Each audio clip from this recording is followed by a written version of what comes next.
Hey, what's up you guys? Marty Schwartz here, guitarjams.com.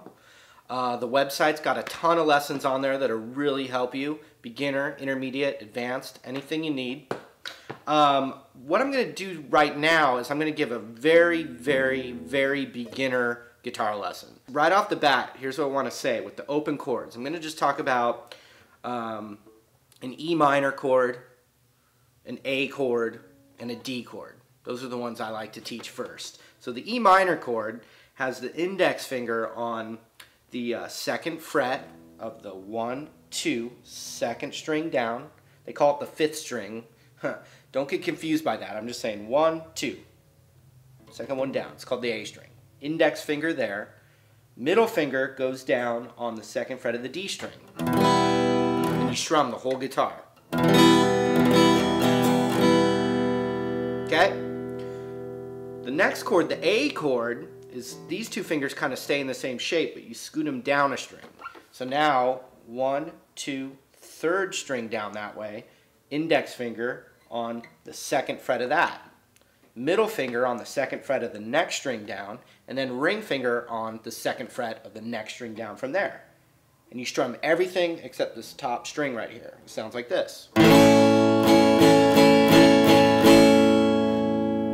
Okay? Then the next chord is a D chord. And we're going to take our index finger, second fret of the G string, middle finger on the second fret of the high E string, the last string down that way, and then ring fingers in between them on this B string, which is 1, 2, 3, 4, 5 down on the third fret. And hopefully you can kind of avoid these top two strings and strum everything else. Okay, so those are 3 chords. I'm not really trying to teach you how to play those chords. Hopefully you've been working on them a little bit. If you haven't, you can look them up and spend some time with them. But what I want to talk about is switching the chords better. Okay, and there's some really cool tricks that that we can do to switch chords better. So one thing, if I take that D chord, one thing I think you should practice is keeping the shape of the chord with your fingers and then taking your hand off while you're still trying to keep the best to your ability the chord shape. All right, like that. Then what you do is you put it back on. And it's not going to be perfect. You're going to have to make adjustments, right? Fix whatever you need. And then strum it again. And then do it again. Take it off. Try and keep the shape. And put it back on. All right? This will help your muscle memory get it going quicker. It'll help you memorize the chord quicker. Take it off. Put it back on. And you do it again. Then you do it with the other chord, E minor. Keep it, put it back on. Try and keep it, and put it back on. See, these are things that will just get you there quicker. And I've had some great guitar teachers that have helped me learn this stuff, and now the secrets are yours. Same thing with the A chord, any of these chords. Keep the shape, take it off, put it on. So right away, that's going to get it going a little bit quicker. It's not going to be necessarily easy, but just remember all the groundwork that you're laying is for like the rest of your guitar playing forever, basically. So you just got to get past that first little hump, and then it's smooth sailing, okay? So another thing I want to talk about is that helps you switch your chords is thinking of one finger of the chord as your like locator or your anchor to the chord. For instance, the D chord.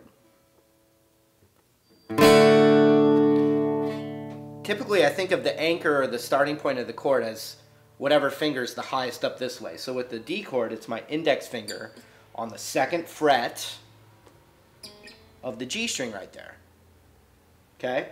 Then, so besides keeping the shape, taking the shape off, and putting it back on, another thing you can do is when you're switching is use that one finger as your starting point. So I put my index finger down on the second fret of this G string here. Then I let the rest of the shape take place afterwards. So I go boom. Okay, I know when I think D chord, boom, my finger right there. Then the rest go in. All right, cool. that's another thing you can do. That's been extremely helpful when I've worked with students doing that. Like a C chord, for instance, most people, I see it when I teach guitar, when they're working on the C chord, they use their index finger on the first fret of this B string right here. And that's fine, they put that there, and then they lay the C chord down. I think it's not quite as easy but in the beginning, but if you take your ring finger and start with your ring finger for a C chord by putting it on the 3rd fret of this A string, the 2nd string down, it already puts your hand in the right positioning to get the rest of the chord. When you do your first finger, your hand could be way out here. I see it. People go, and it takes forever. If you do ring finger first, my fingers are already kind of forced to be nearby where they need to be. Like that. A G chord, you know, middle finger, boom, on the 3rd fret of this top string here. Let the others fall into place.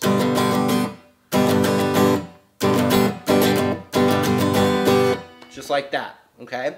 These are little tips to try. Now, if you can do those really easily, then good for you. And then you can start working on the Funkytown on your right hand, you know, because that's going to be a whole nother beast. So we got to program our left hand to get the chord shapes so we can just get that over with and then start getting super funky with this kind of thing, you know.